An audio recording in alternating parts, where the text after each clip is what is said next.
Hello, and welcome to tonight's story. I'm so glad you're here.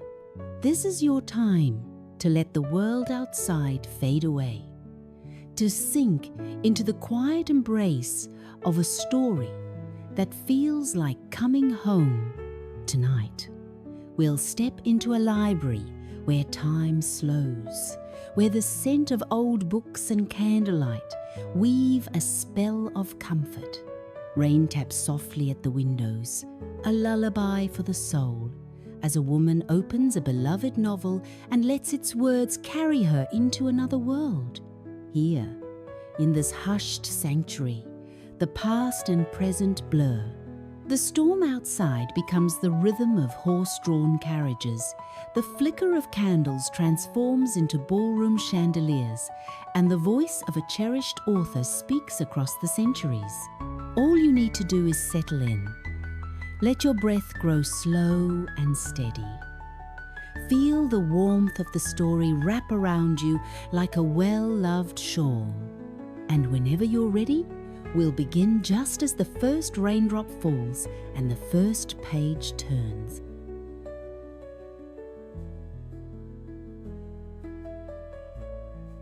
The rain began as evening settled over the countryside, each drop a gentle percussion against the mullioned windows of Maplewood Manor. Sarah pulled her cashmere shawl closer around her shoulders and moved toward the library, drawn by an inexplicable yearning for something timeless and comforting. The library had always been her sanctuary within the sprawling Georgian house she'd inherited from her grandmother.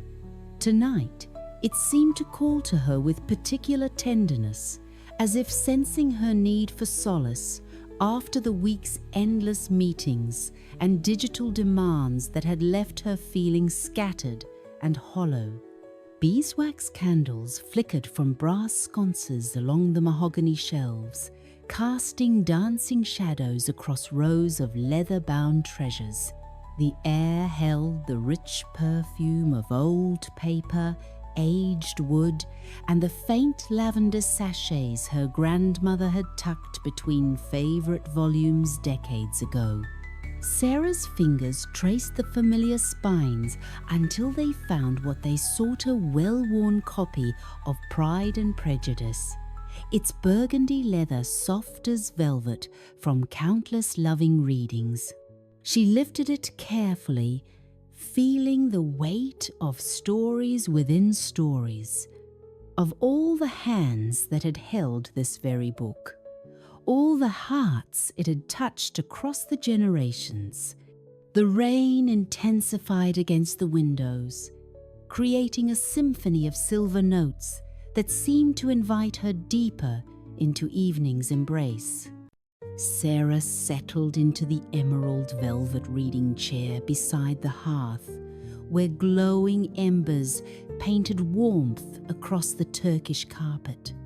A side table held a steaming cup of chamomile tea, honey swirling through amber liquid like liquid sunshine. She opened to the first page, but before beginning, closed her eyes and listened. The storm outside had transformed the world into something magical. Sheets of rain, turning the gardens into watercolor impressions. The ancient oak trees swaying in graceful rhythm, their branches writing secrets against the darkening sky. When she began to read, Elizabeth Bennet's world seemed to materialize around her like morning mist taking shape. The drawing rooms of Longbourn appeared soft-edged and dreamlike, filled with the gentle rustle of muslin gowns and the distant melody of pianoforte practice drifting from upstairs rooms.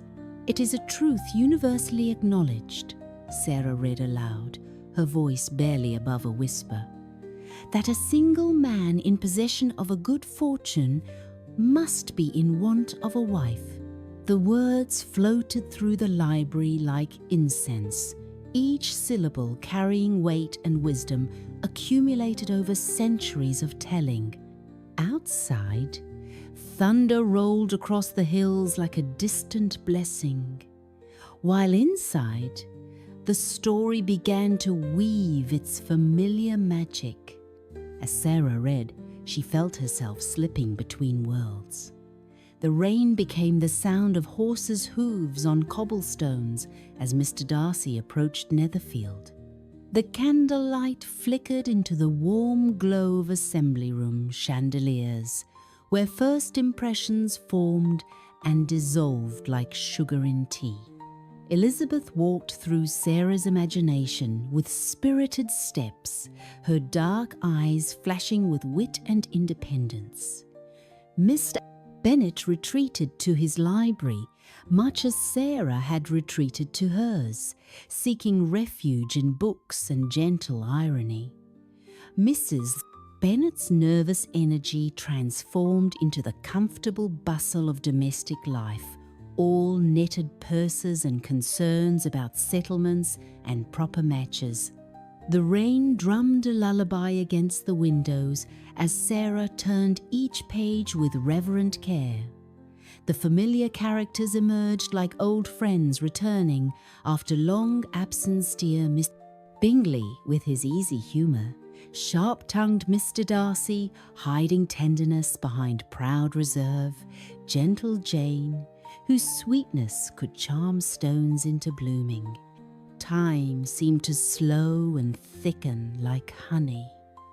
As the evening deepened, Sarah found herself reading more slowly, savouring each perfectly crafted sentence, each observation about human nature that rang as true now as it had 2 centuries ago.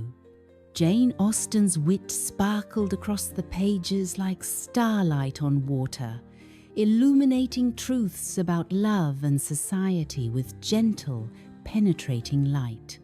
The fire settled lower in the grate, glowing coals creating a warm amber pool of comfort.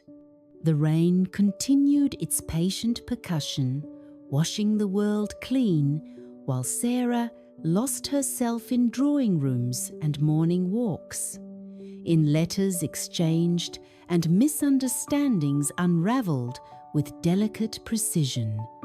She paused to sip her tea, now cooled to perfect temperature, tasting wildflower honey and summer meadows. Through the rain-streaked windows, she glimpsed the garden-transformed rose bushes bowed under crystalline drops, lavender borders releasing their essence into the moisture-rich air, the old stone fountain overflowing with nature's abundance. "In vain have I struggled," she read, coming to Darcy's first proposal, and felt her heart quicken with the same anticipation she'd experienced during countless previous readings. Some stories, she reflected, grew more beautiful with familiarity, like paths worn smooth by loving feet, or melodies that revealed new harmonies each time they were played.